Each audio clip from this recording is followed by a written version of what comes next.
name is Kitavi. I'm the CEO of the Kenya National Chamber of Commerce and Industry in Mombasa. Pre-COVID-19, our membership had really grown because of the new services that we had just introduced. Some of these new services were quarterly events and trainings and monthly meetings. Our current membership stands at 632.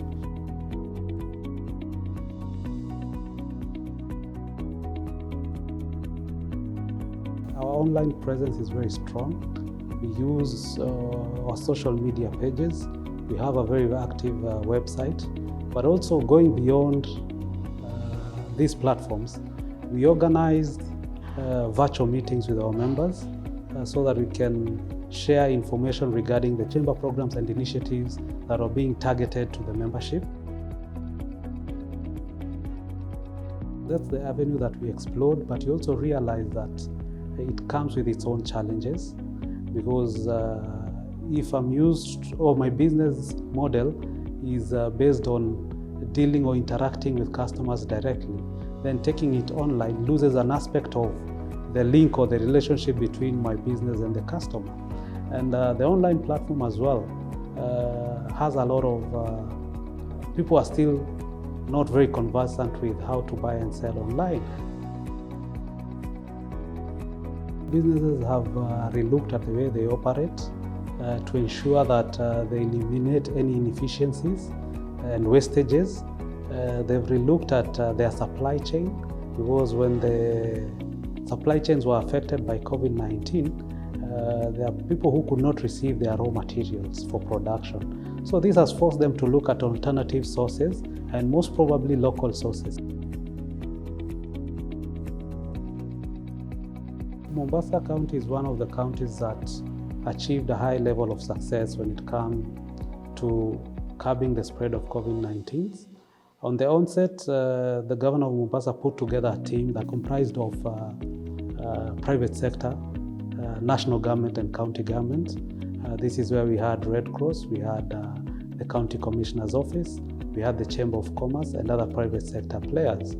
And this committee, we sensitize the residents when it comes to how to behave and what regulations to follow so as to curb the spread of COVID-19 in Mombasa. We had a program whereby we put a spraying booth, and I think Mombasa was the first county in this country to put a spraying booth at the Likoni ferry. Because of the interventions that were put in place, or local solutions that were put in place, we were able to manage and contain the spread of COVID-19. Business is always dynamic. And where there are challenges, there are also opportunities. Because there are those businesses that retooled their operations to take advantage of the pandemic and went ahead and started producing PPEs, face masks that were then required or were in high demand at that particular time. We actively participated in the budget making process this year, and we received a lot of technical support from the Institute of Public Finance Kenya in preparation of our submission to the county government of Mombasa. So our proposal to the county government was to probably put a halt to all these increments, and instead come up with a committee that can look at ways of supporting the local businesses in Mombasa to remain sustainable.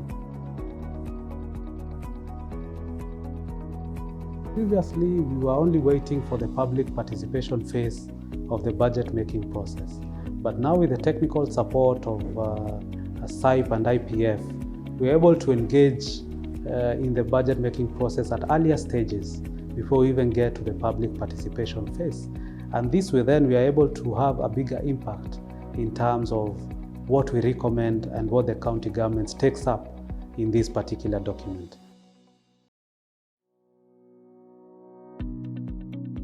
One thing we agreed, or the chairman agreed with the Mombasa County leadership, is that we need to have dialogue. We need to talk to each other as opposed to talking to each other. And this has gone a long way in terms of improving the relationships we have as a chamber and the county government. And before the budget making process, we had actually engaged the county government on several occasions so that we're able to brief them on the role and the importance of engaging with the Chamber of Commerce and Industry in Mombasa as a private sector organization that champions or advocates for a conducive business environment in Mombasa. We are hoping that things will get better, businesses will get back online in terms of how they operate. We're hoping that the economy will stabilize. We're hoping that the government will consider more reliefs extended to the business community. And we're hoping that everybody keeps safe